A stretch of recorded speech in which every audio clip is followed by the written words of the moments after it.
Pandemi COVID-19 telah dimanfaatkan sebagian oknum masyarakat untuk membuat surat hasil tes dan vaksinasi COVID-19 palsu untuk mencari keuntungan pribadi. Masyarakat pun mendukung pemberantasan sindikat tersebut karena dapat membahayakan nyawa orang lain. Pandemi COVID-19 masih belum menemukan titik kapan akan berakhir. Banyak masyarakat mulai tidak sabar dengan segala kebijakan yang ada. Bahkan beberapa oknum menawarkan jasa pemalsuan surat hasil tes COVID-19 baik dengan metode PCR maupun antigen serta surat keterangan vaksinasi. Direktorat Reserse Kriminal Umum Polda Metro Jaya mencokok sindikat pemalsuan surat hasil tes COVID baik dengan metode PCR maupun antigen serta surat keterangan vaksinasi. Total ada 4 tersangka yang ditangkap, yakni berinisial ES, PD, BS, AR, dan 1 orang yang masih di bawah umur. Selain itu, polisi juga masih memburu 1 orang DPO dari sindikat ini.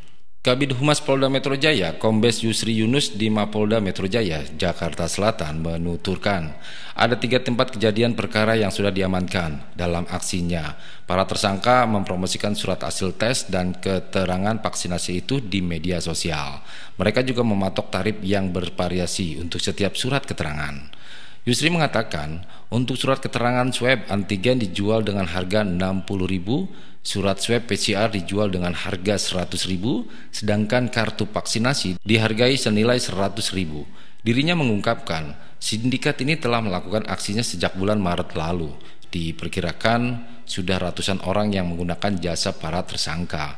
Dalam kesempatan yang sama, Direktur Reskrimum Polda Metro Jaya Kombes Tubagus Ade Hidayat menyampaikan bahwa sindikat ini menyasar orang-orang yang akan melakukan perjalanan, tapi enggan untuk melakukan tes. Seperti yang kita tahu, bahwa sertifikat vaksinasi menjadi syarat penting saat melakukan perjalanan selama masa PPKM darurat. Sayangnya, momentum ini kerap dimanfaatkan oleh oknum-oknum yang tidak bertanggung jawab. Tubagus berujar, pelaku menawarkan jasanya melalui media sosial. Lalu orang memesan surat yang menyatakan swab antigen ataupun PCR negatif. Menurut Tubagus, aksi pemalsuan yang dilakukan oleh para tersangka ini tentu saja berdampak pada upaya penanggulangan COVID-19. Sebab, surat hasil negatif yang menjadi syarat perjalanan dimaksudkan agar tidak terjadi penyebaran COVID-19 karena pergerakan orang. Atas perbuatan pemalsuan dokumen tersebut, para tersangka akan dijerat dengan pasal 236 KUHP, pasal 266 KUHP, dan pasal 268 KUHP tentang pemalsuan dokumen.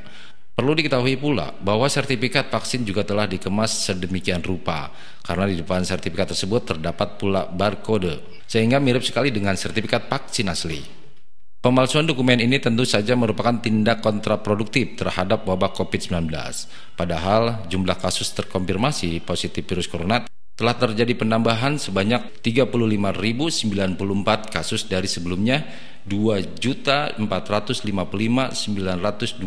kasus per 10 Juli 2021. Penambahan kasus positif tersebut tersebar di seluruh provinsi Indonesia, di mana Provinsi DKI Jakarta masih menempati posisi teratas sebagai wilayah di Pulau Jawa dengan jumlah kasus COVID-19 terbanyak. Segala bentuk kecurangan tentu harus mendapatkan tindakan. Apalagi pemerintah juga telah menyediakan vaksin secara gratis sesuai dengan prioritas pemberian. Sehingga pemalsuan dokumen tentang kartu rapid dan kartu vaksin palsu tentu pantas mendapatkan tindakan tegas. Apalagi penyebaran virus corona varian baru di Indonesia, khususnya di Pulau Jawa, sudah sangat mencekam. Saat wabah atau pandemi ini mengakibatkan kelumpuhan di beberapa sektor, hingga rumah sakit yang kolaps karena overkapasitas. Tentu saja yang harus kita lakukan adalah mematuhi protokol kesehatan yang sudah ditetapkan oleh pemerintah. Pelaku pemalsuan sindikat kartu dan vaksinasi palsu tentu saja patut mendapatkan tindakan tegas, apalagi pandemi belum berakhir. Tidak ada kata toleran untuk oknum yang kontraproduktif terhadap penanganan pandemi.